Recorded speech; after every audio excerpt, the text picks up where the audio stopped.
Vigilance കൈക്കൂലി കേസിൽ പ്രതിയായ ഇഡി അസിസ്റ്റന്റ് ഡയറക്ടർ ശേഖർ കുമാറിന് മുൻകൂർ ജാമ്യം. ഹൈക്കോടതിയാണ് ശേഖർ കുമാറിന് മുൻകൂർ ജാമ്യം നൽകിയത്. വിവരങ്ങളുമായി ഉമേഷ് കൊച്ചിയിൽ നിന്ന് ചേരുകയാണ്. ഉമേഷ്, ശേഖർ കുമാറാണ് ആ കൈക്കൂലി കേസിലെ മുഖ്യപ്രതി. ഇപ്പോൾ അയാൾക്ക് മുൻകൂർ ജാമ്യം നൽകിയിരിക്കുകയാണ് ഹൈക്കോടതി. മറ്റു കാര്യങ്ങൾ എന്താണ്?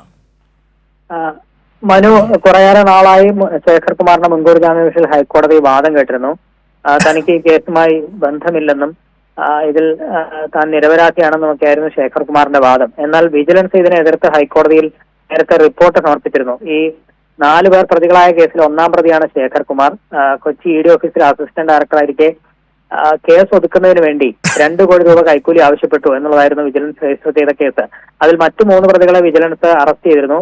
ഇതിന് പിന്നാലെ മുഴുവൻ തെളിവുകളും ശേഖരിച്ച ശേഷം ശേഖർ കുമാറിനെ ചോദ്യം ചെയ്യാനിരിക്കുകയായിരുന്നു വിജിലൻസ്.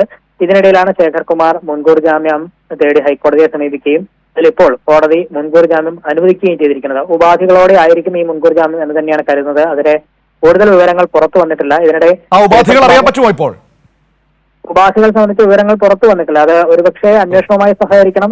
സാധാരണഗതിയിൽ കോടതി വെക്കുന്ന ചില ഉപാധികളുണ്ട്. അന്വേഷണവുമായി സഹകരിക്കണം, അന്വേഷണ ഉദ്യോഗസ്ഥൻ ആവശ്യപ്പെടുന്ന സമയത്ത് എത്തണം എന്നൊക്കെ ആയിരിക്കും. അത് നേരത്തെയും വിജിലൻസ് SP അടക്കമുള്ളവർ അക്കാര്യം പങ്കുവച്ചിരുന്നു. ഇത് അന്വേഷണത്തെയോ ശേഖർ കുമാറിനെയോ ചോദ്യം ചെയ്തതിന് തടസ്സമാവില്ല എന്നുള്ളതായിരുന്നു വിജിലൻസ് നേരത്തെയും കണക്കുകൂട്ടിയത്. പക്ഷേ കസ്റ്റഡിയിലുള്ള ചോദ്യം ചെയ്യൽ അത് വിജിലൻസിന് ഇപ്പോൾ കഴിയാത്തൊരു സാഹചര്യമുണ്ട്. ഇനി എന്താണ് വിജിലൻസിന്റെ അടുത്ത നീക്കം എന്നുള്ളതാണ് ഇനി അറിയാനിരിക്കുന്നത്. മനു, ശരി, വിവരങ്ങളാണ് ഉമേഷ് കൊച്ചിയിൽ നിന്ന് നൽകിയത്. മുൻകൂർ ജാമ്യം ഇപ്പോൾ നൽകിയിരിക്കുകയാണ് കോടതി. വിവരങ്ങളാണ് ഉമേഷ് നൽകിയത്.